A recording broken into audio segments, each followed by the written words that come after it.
Your father left everything to your sister, my mom said, trying to cut me out of the inheritance. When I pushed back, they accused me of being abusive. A year later, I found the real will and made them pay. Hey everyone! Before we jump into today's video, I need your help. We've noticed the channel is losing some traction, and subscribing is one of the best ways you can support us. It's quick, free, and it helps us keep bringing you awesome content. Your support means the world. Let's keep this channel growing together. Thanks so much. Now let's start the video. Hey Reddit! So I'm finally ready to share this wild ride. It's been about a year since everything wrapped up, and honestly, writing this out feels like the final step in putting all this BS behind me. Thought someone out there's been through something similar. Or maybe you'll just get a solid reminder to never trust people just because they share your last name. Buckle up, grab your popcorn, and let's get started already. To set things up for you, I'll begin with some background to paint the picture for you guys.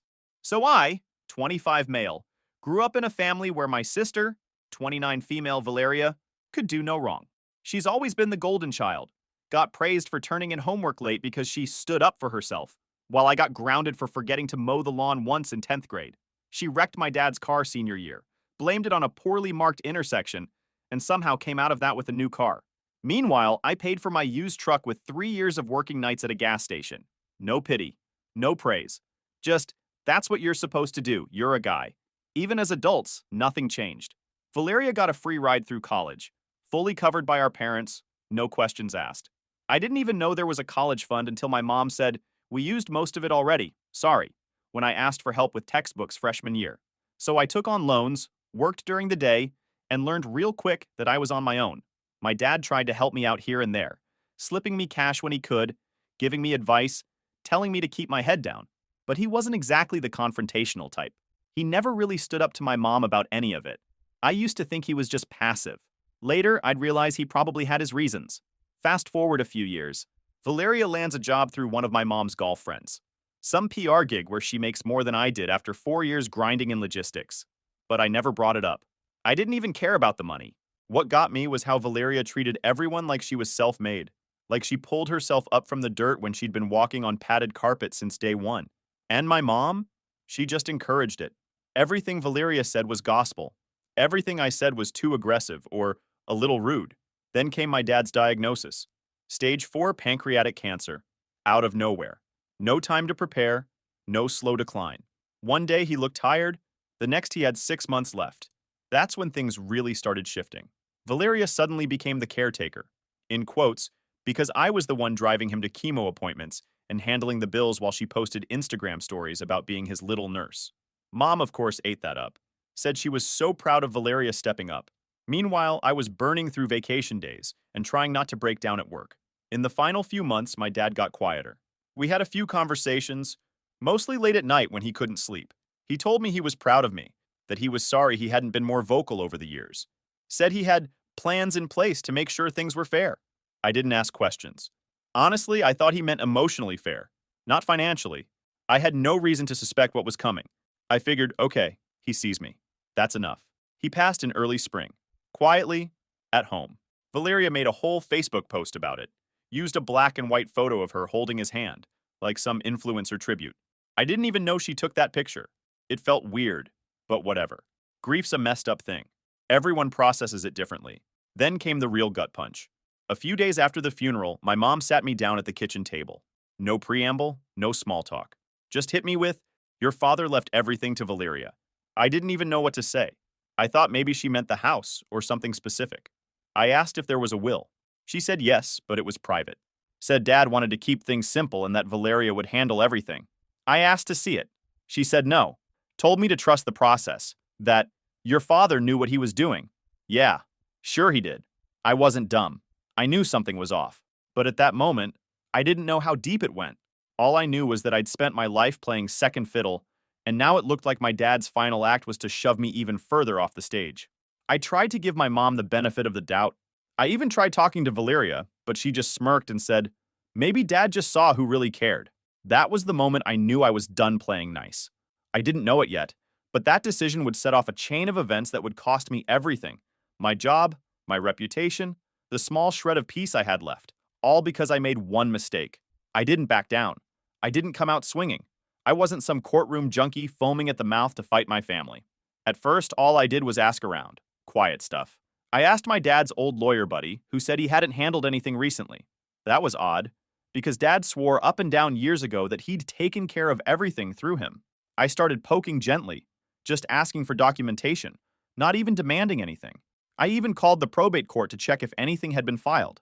They had nothing, not a single record, which was weird because if my dad left a traditional will, it'd be in process by then. So now I'm thinking either the will doesn't exist or they're stalling before they submit something shady. I texted Valeria and asked for a copy of the will.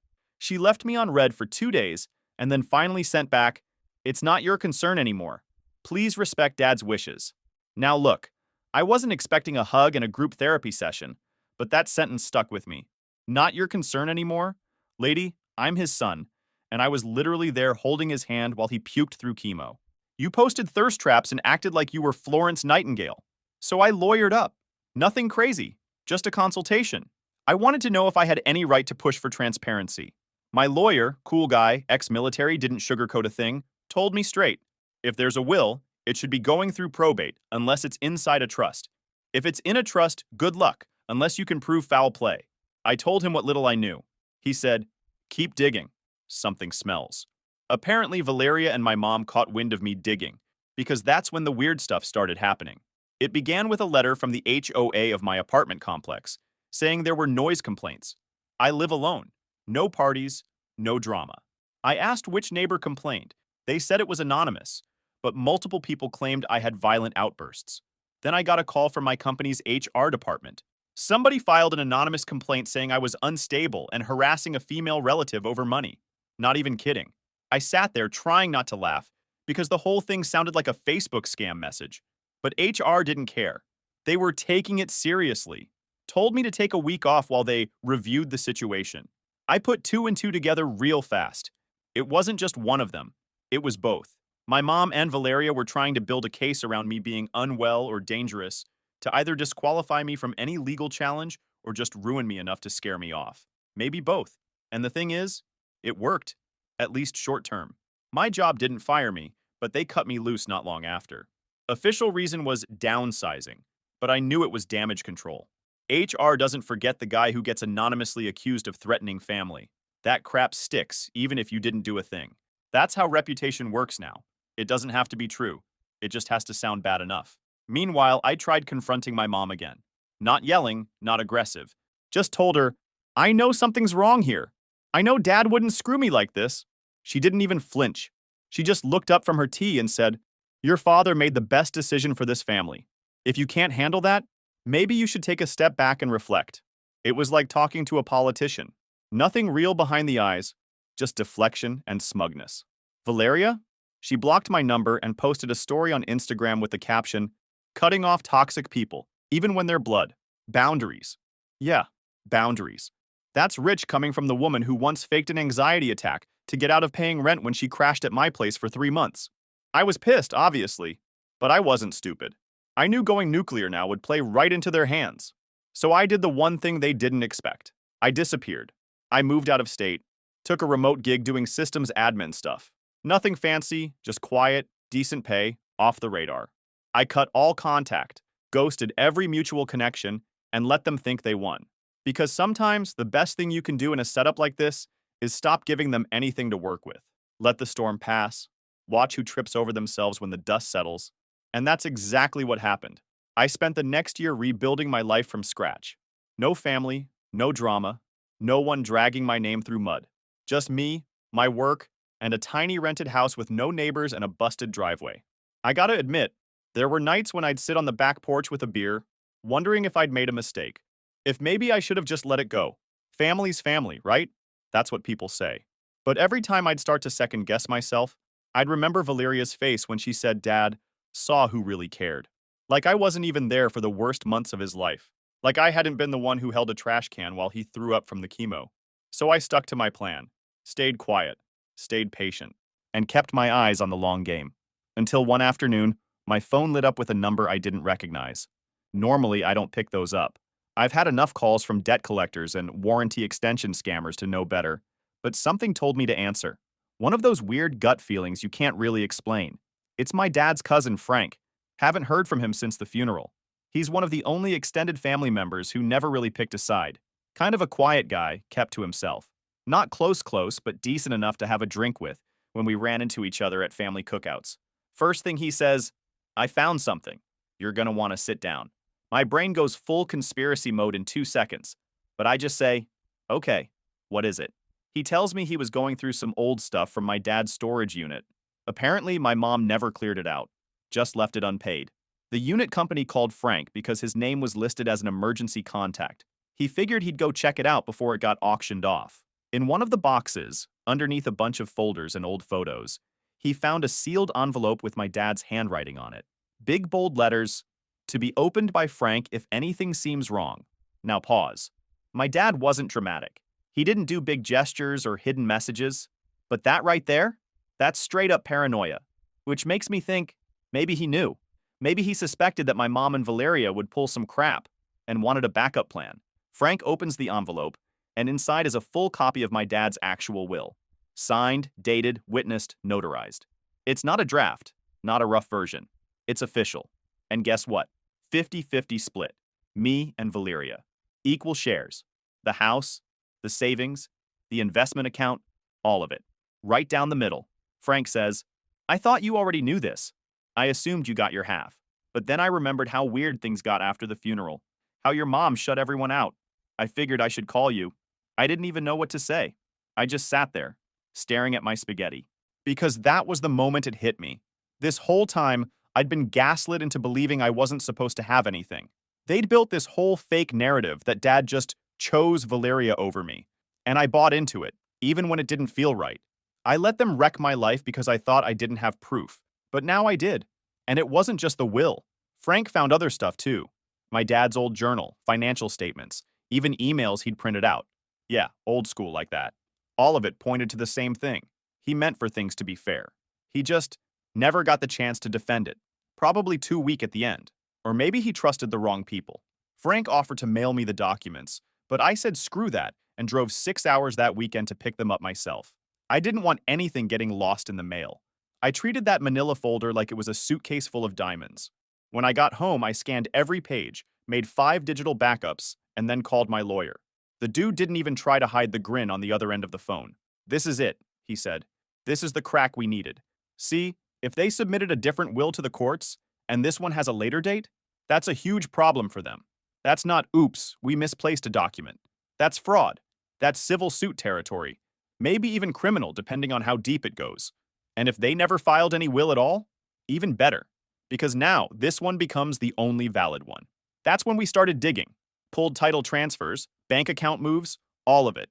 Turns out, a couple months after Dad died, Valeria and my mom quietly liquidated a big investment account and dumped it into something under Valeria's name. Not a trust account, not an estate account, just hers. Like it was always hers. And the house, my dad's house, transferred to Valeria through a quitclaim deed, which only works if there's no formal probate process going on. Which tells me one thing. They never planned on anyone checking. They thought I'd roll over, that I'd sulk, maybe rage online, but then fade into the background, go away. They never expected me to go full silent mode and come back with a nuke. But here I was, with proof, with dates, with documents, with receipts, and karma on my side. And now it was time to stop playing defense. I'll be honest, when Frank first told me about finding the will, a part of me wanted to call Valeria and my mom right away, just to hear their voices when I said, "I know what you did." But my lawyer talked me out of it, said it's better they don't see what's coming. Don't give them time to cover tracks or destroy evidence. So instead, I spent the next week with my lawyer building a case. We went through every document Frank found, cross-referenced dates, created a timeline of everything that happened after my dad died. The picture it painted was ugly as hell. Not just greedy family members, but calculated fraud. And the worst part? I found notes my dad wrote in his last month. Little things about conversations with Valeria and my mom. How they'd reassured him they'd handle everything fairly after he was gone. How they promised to take care of me too. All while they were planning to cut me out completely. That hurt more than the money. The betrayal wasn't just against me. It was against him too. They used his weakness, his trust in his final days, to set up their scheme. Who does that to a dying man? That's when it stopped being about just getting my share. This was about justice. For me and for him. I wasn't out for revenge. At least not yet. At first, I just wanted what was mine. 50-50. That's what my dad wrote. That's what he intended. I wasn't gonna let my name be scrubbed off my own blood's legacy because two people got greedy and thought they could play God with some paperwork and fake tears. So I met with my lawyer again. We spread everything out on the table. Literally. The real will, dated and notarized. The forged one? Non-existent. Because after all that noise about Dad's wishes, they never filed a damn thing with the court. They just moved assets around like they already owned them. That alone made this a slam dunk. Now here's how it works, in plain English. When someone dies, their estate goes into a legal process called probate, unless everything was moved into a trust, which in this case, it wasn't. That process makes sure the person's debts are paid and their assets are handed out properly according to the will. But for any of that to happen, the will has to be submitted to the court. And guess what? They didn't submit one. Why? Because the one they had, the one they probably faked, wouldn't stand up if someone contested it. So instead of risking that, they just acted like no will existed, which legally means the estate should have been divided based on default state laws. In my case, that would have meant 50-50 anyway. So they ignored that too. They skipped probate completely, just transferred property, drained accounts, and told everyone I got nothing because Dad chose it that way. Meanwhile, they were out here playing Monopoly with a dead man's assets. So we filed a petition to the probate court, attaching a certified copy of the real will.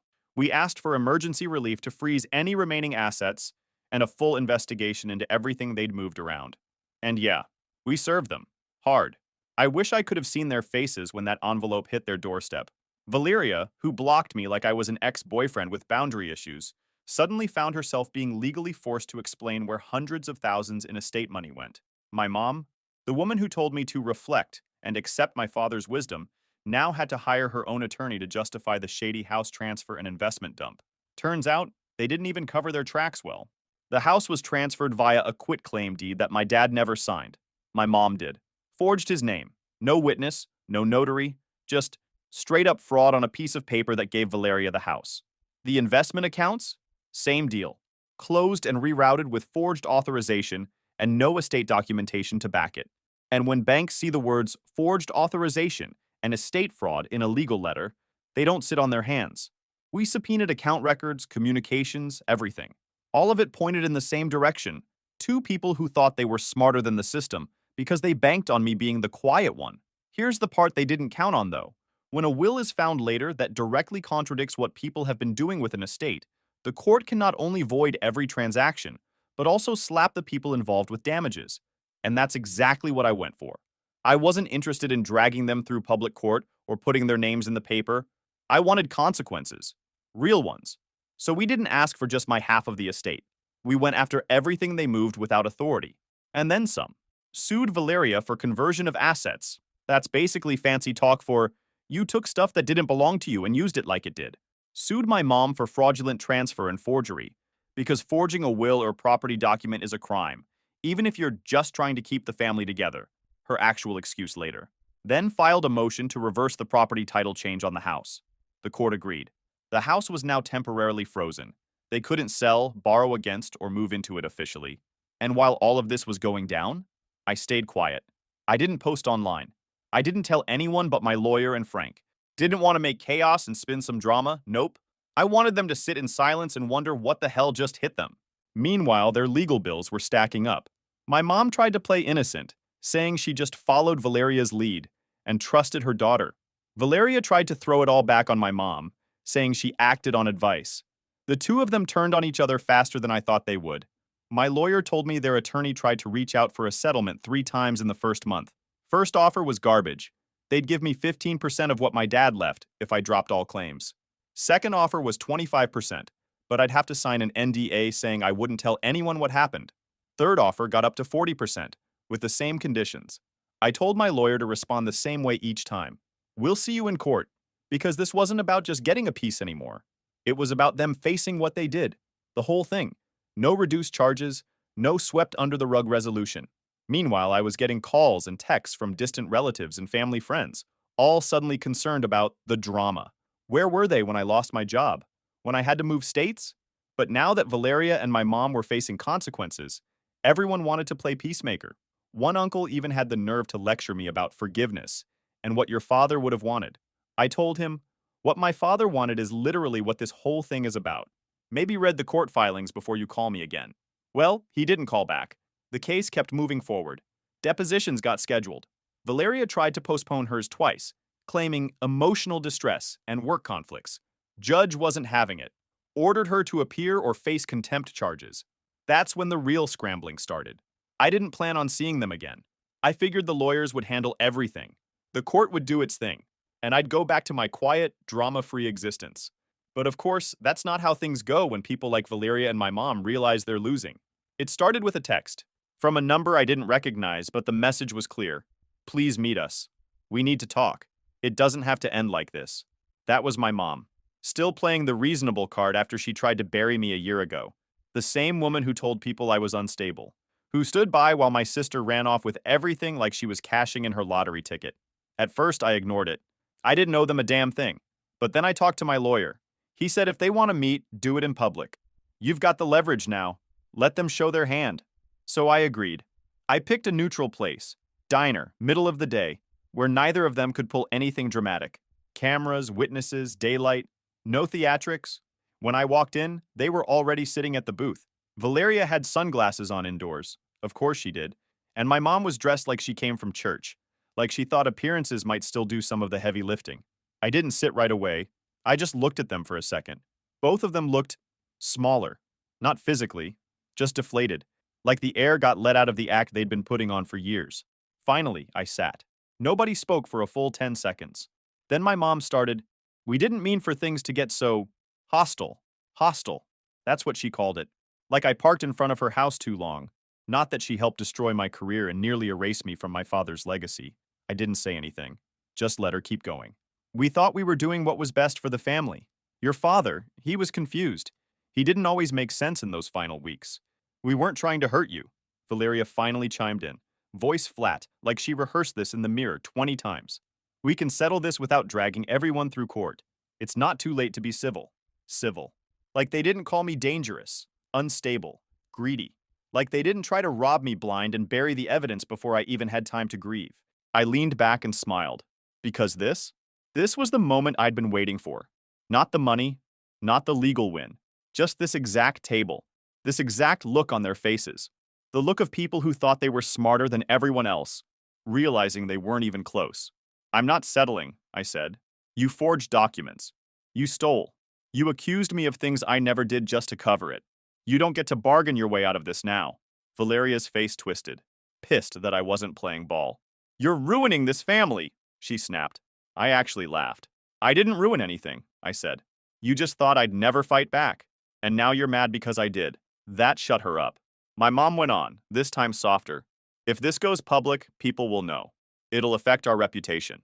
Your father wouldn't have wanted this. He wouldn't have wanted you to forge his signature either. But here we are. They didn't have a response for that.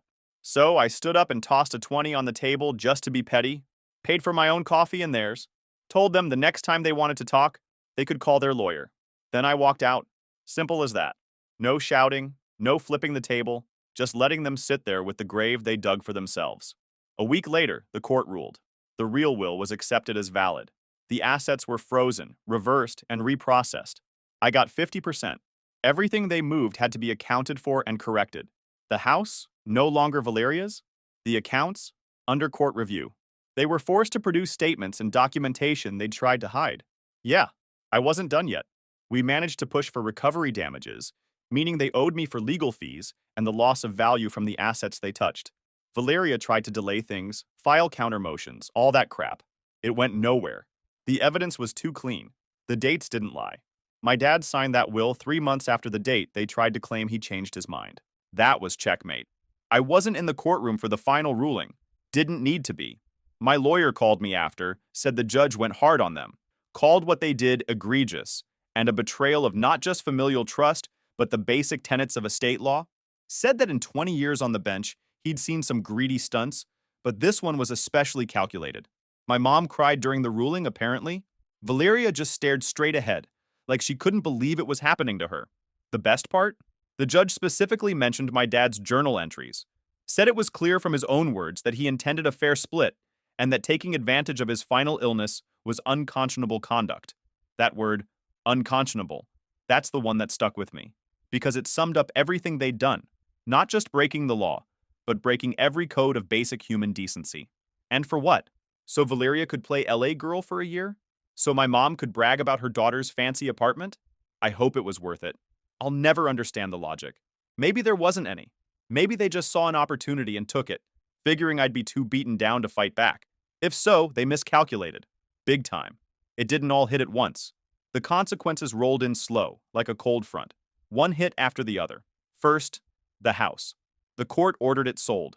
Since the title transfer was voided and my dad's will was clear, the house went back into the estate. Valeria couldn't keep it, couldn't refinance it, couldn't live in it.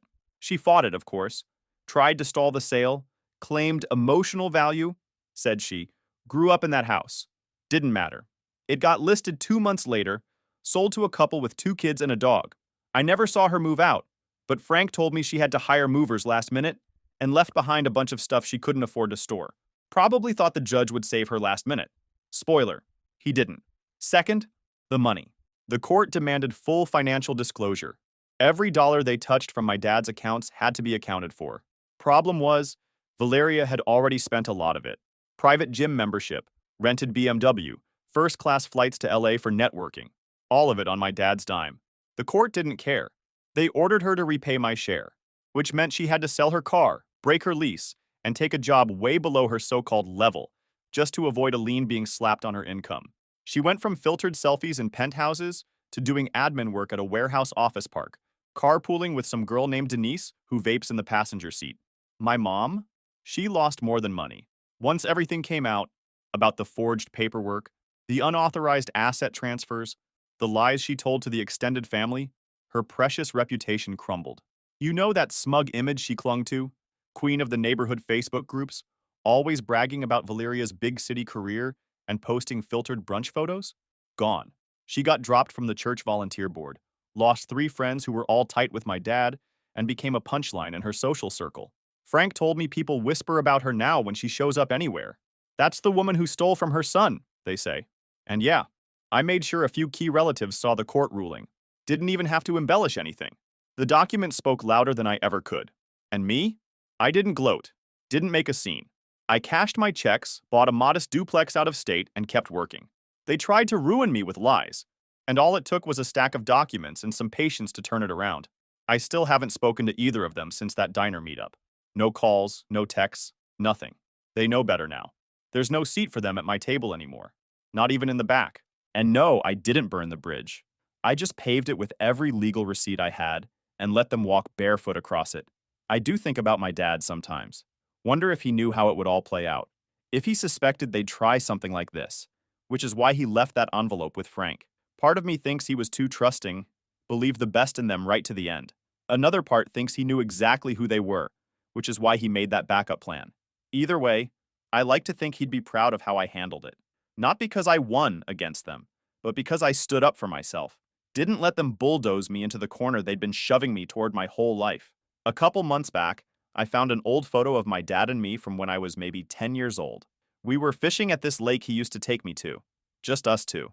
Valeria was always too busy for those trips, and my mom found them boring.